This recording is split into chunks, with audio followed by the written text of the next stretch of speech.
ODH TV.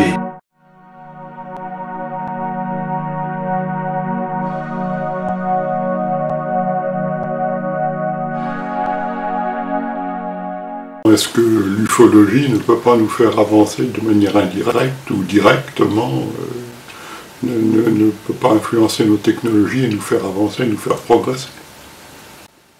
Suivant les réponses que l'on obtiendra. Regarde, quand tu vois le comportement d'une soucoupe volante, on vous dit qu'elle a un comportement un peu erratique, qu'elle se déplace en ligne brisée, qu'elle se déplace... À partir de là, tu observes le fait, donc c'est le fait, tu as un cas précis où on te dit, voilà ce qui s'est passé, elle a bougé de telle et telle manière. Et puis de là, il y a des gens qui aujourd'hui font des recherches sur l'antigravité à la NASA. Ouais, alors ça c'est très intéressant ce que tu dis, parce que ça me rappelle un cas qui n'est pas un cas d'OVNI. Les Iraniens se sont vantés il y a quelques années d'avoir descendu un drone américain. Et ça dit, grâce à vous, on va le recopier. Donc on est bien dans ce cas de figure-là. C'est-à-dire, un OVNI, au sens propre du terme, objet volant non identifié, qui soit issu d'une conception humaine, c'est-à-dire de notre planète, par des êtres humains, ou extérieur à notre planète, d'êtres potentiellement plus avancés technologiquement parlant, si on capture une de leurs créations, on va essayer de leur voler, puis peut-être et puis aussi de s'en servir. Puis si on n'y arrive pas parce qu'on n'a pas de technologie, on va peut-être essayer de singer, comme j'ai dit moi. Et là, on en devient justement, c'est un de mes plats favoris, entre guillemets, la rétro-ingénierie. Voilà. Alors au cours de précédentes interviews qu'on avait fait, tu m'avais souvent dit, et tu l'as dit encore tout à l'heure, qu'il fallait s'intéresser à l'histoire de l'ufologie pour comprendre le présent. Mais faut-il bien étudier le présent pour anticiper l'avenir ? Moi, je parlais en termes de technologie plutôt. Je disais, le passé a préparé notre présent, le présent prépare notre futur. Là, je parle en termes de technologie, conception réalisée par l'homme. Je parlais exclusivement que de cela. Après, pour l'ufologie, il faut peut-être sortir certains dossiers et d'avoir... Parce que les connaissances qu'avaient les ufologues, les enquêteurs à l'époque, et même des scientifiques de l'époque, en étaient une. Celles acquises maintenant et les technologies de vérification, il y a un monde maintenant. Donc, c'est peut-être judicieux de ressortir certaines grandes affaires où il y avait pas mal de matière à explorer.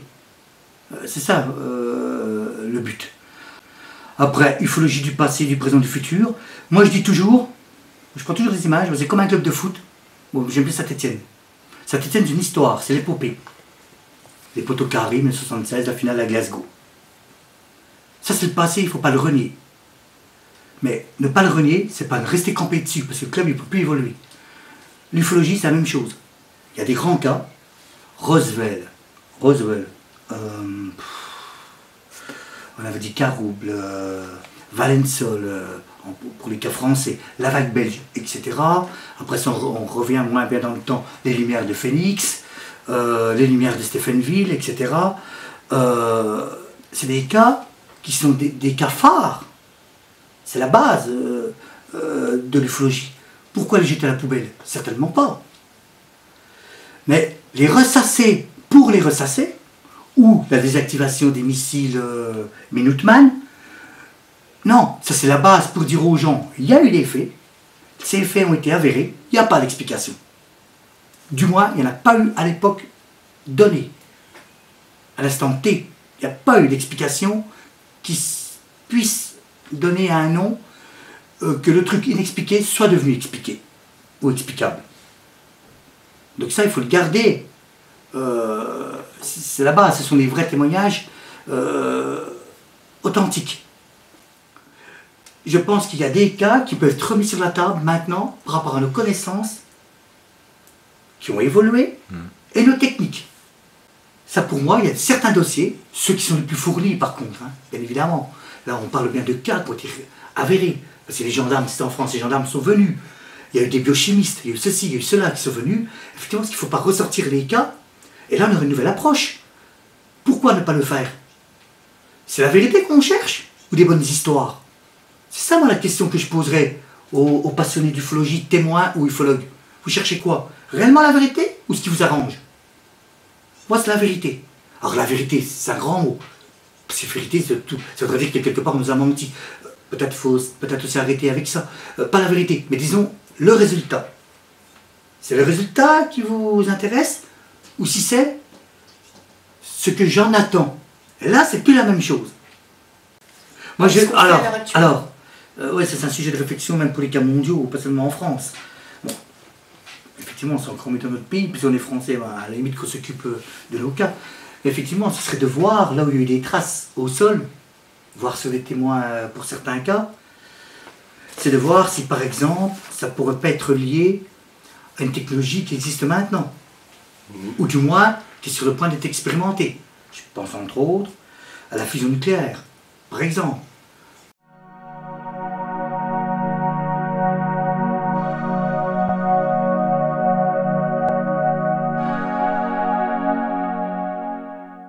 Si jamais un jour on trouve, et ça va certainement arriver, une exoplanète où dessus il y a des gens intelligents, je veux dire des comme nous, ou des plus évolués ou moins évolués, l'ufologie va-t-elle continuer à exister ou pas?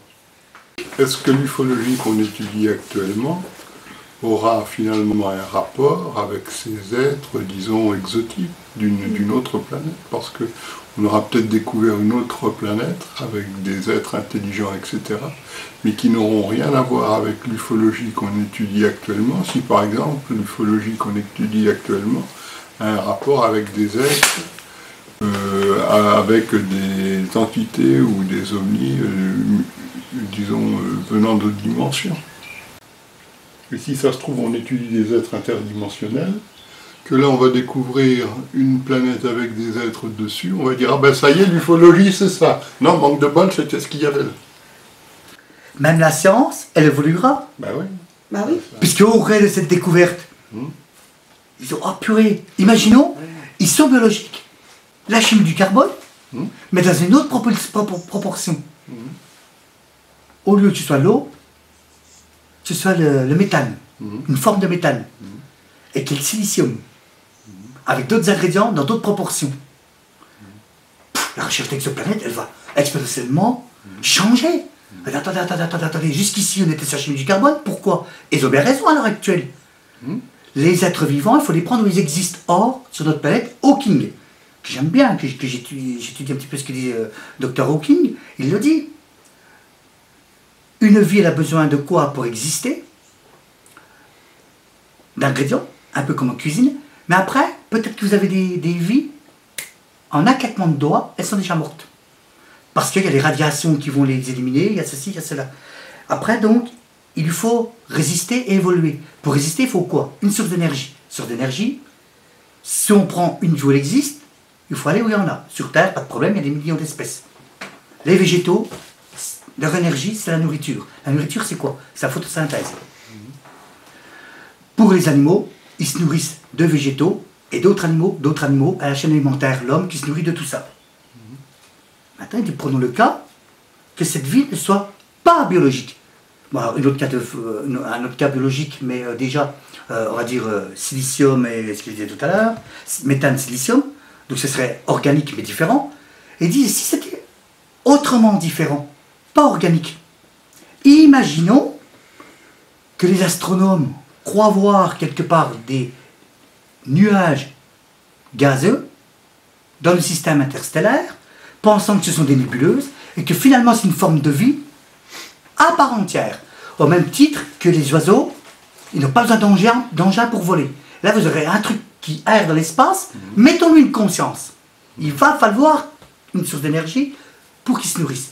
Il ira peut-être sur les orages de Saturne se charger d'électricité pour pouvoir survivre et évoluer. Donc là on serait dans un cadre, effectivement, qui dépasse les fondamentaux scientifiques actuels. Finalement, nos boules rouges, nos boules vertes, nos boules bleues, ce Qui nous dit que c'est pas, des trucs métaphysiques. Ah bah oui, puisque au début de l'ufologie, il y avait l'hypothèse qu'on a un peu oubliée là, que ce seraient des animaux qui vivraient dans la stratosphère. Un peu comme des méduses, mais là-haut, quoi.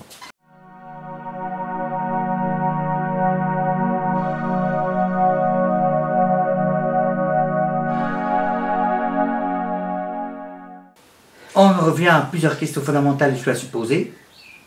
L'ufologie, tu es prêt à aller jusqu'où avec cela? Et elle s'arrête où? Même que tout se passe bien, que tu n'as pas de menace, que finalement ça coule de source, ça c'est du mouvement, puis les gens se font avec, et puis finalement on te laisse faire ton petit travail. Il faut poser la question aussi aux gens, témoins, passionnés, chercheurs, ufologues. Pour eux, l'ufologie elle est intéressante jusqu'à quand? Maintenant je vais te répondre. Parce que moi, Sylvain Matisse, si je fais de l'ufologie avec ce que je souhaite, ça ne va pas être la même. Eh ben moi j'aimerais les gros trucs comme Star Trek. Ce qu'on voit dans les films, je vais citer les films. C'est le truc que j'aimerais bien, comme dans Contact avec Jodie Foster, des trucs comme ça. Ça serait génial. Ça c'est mon souhait. Le problème, j'ai pris une discipline. J'ai voulu, aller dans cette discipline pour l'investigation, pour avoir des éléments de réponse. Si on peut en obtenir, c'est toujours pareil, mais sur des cas bien concrets et réels. Donc c'est ça, c'est une question ça à poser aux gens qui sont passionnés par le truc. Vous cherchez quoi? Ce qui va vous arranger ou sur ce qui va être, sur ce qui va être révélé et qui sera incontournable. On prend un exemple à la con. Je vois une Ferrari sur l'autoroute, c'est concret, ça existe. Et si j'ai le doute que ce genre de modèle existe, je vais aller en Italie, et puis aller voir là où elles sont fabriquées, enfin du moins où elles sont vendues, exposées. Et là on va avoir la réponse. Là on est dans le concret. Maintenant si je vois une voiture volante, là il y a déjà plus de problèmes. Parce que je ne sais pas si tu en as vu une, moi je n'ai pas encore vu une. Il existe. Voilà. Non mais c'est existe. Non mais elles arrivent. Non mais ce que je voulais dire, au jour d'aujourd'hui, tu n'en as pas un qui t'a décrit en une voiture volante. Et pourtant on sait qu'elles sont sur le point d'exister. J'ai fait exprès de prendre ce créneau-là. C'est là-dessus qu'il faut faire attention. Est-ce que je fais de l'ufologie pour enrichir mes rêves, que mon rêve se réalise, ou est-ce que je fais de l'ufologie pour obtenir un résultat, ou du moins des pistes à défaut de résultat. D'approcher la vérité.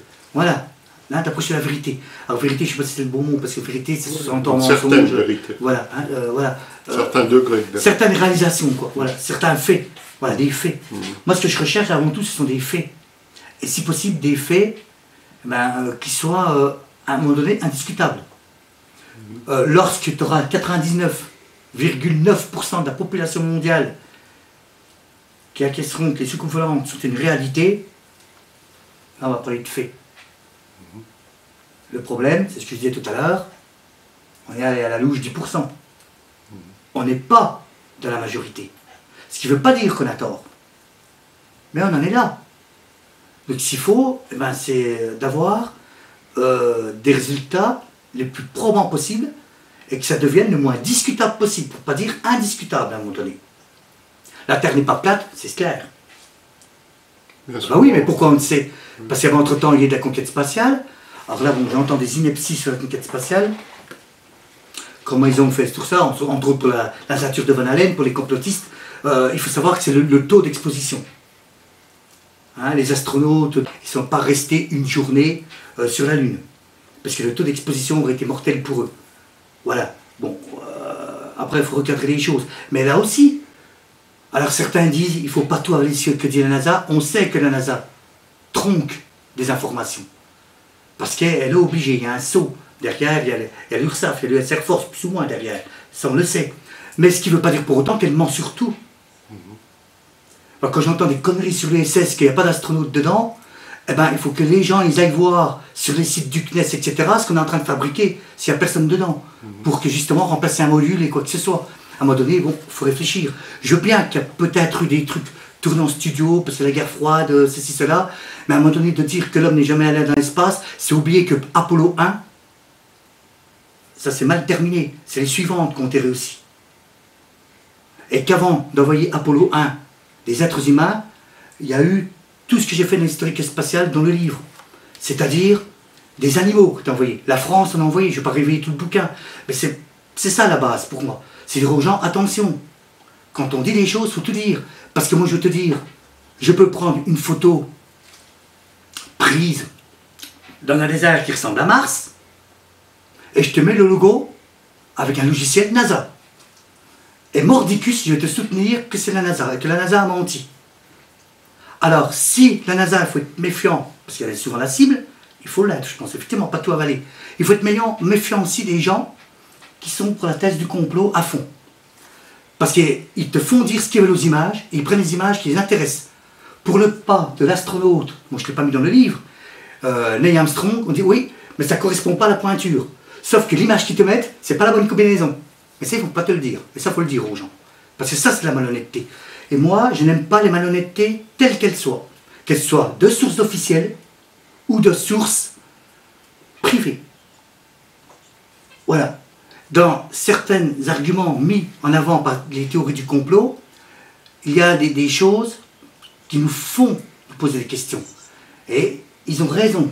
Mais après, quand vraiment ça va loin et que c'est tranché, à un moment donné, si on connaît un peu le truc ou qu'on se renseigne, on voit que ça ne tient plus la route.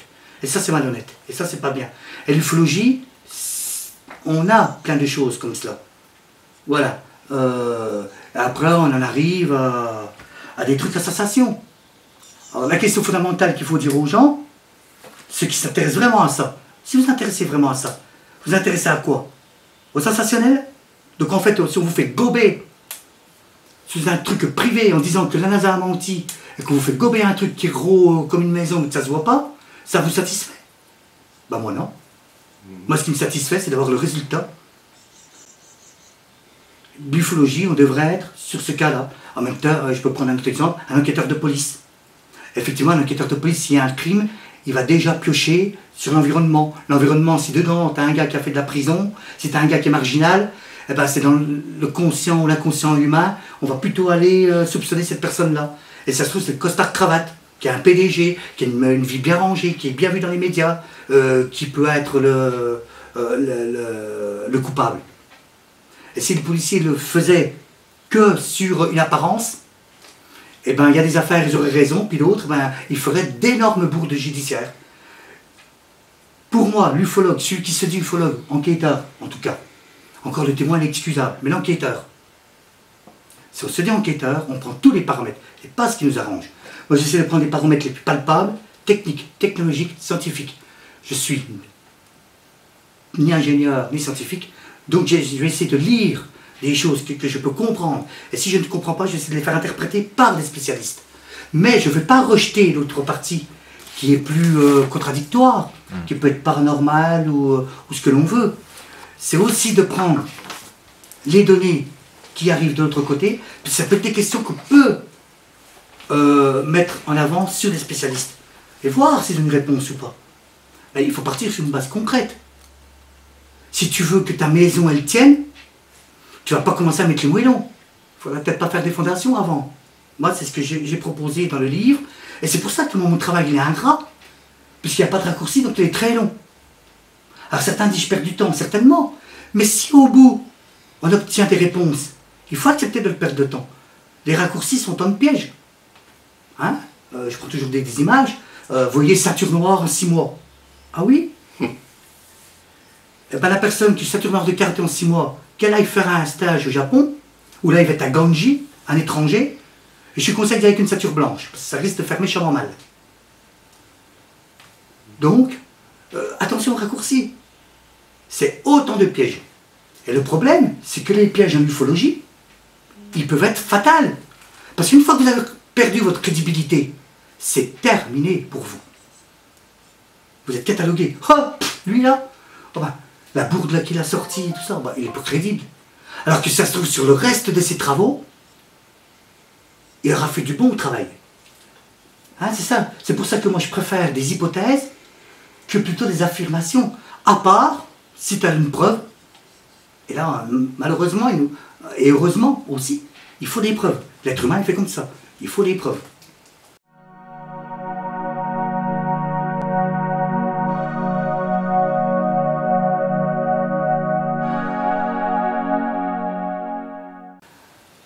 faut avancer, bien évidemment. Pourquoi? Parce que les témoignages continuent toujours. Et là, effectivement, il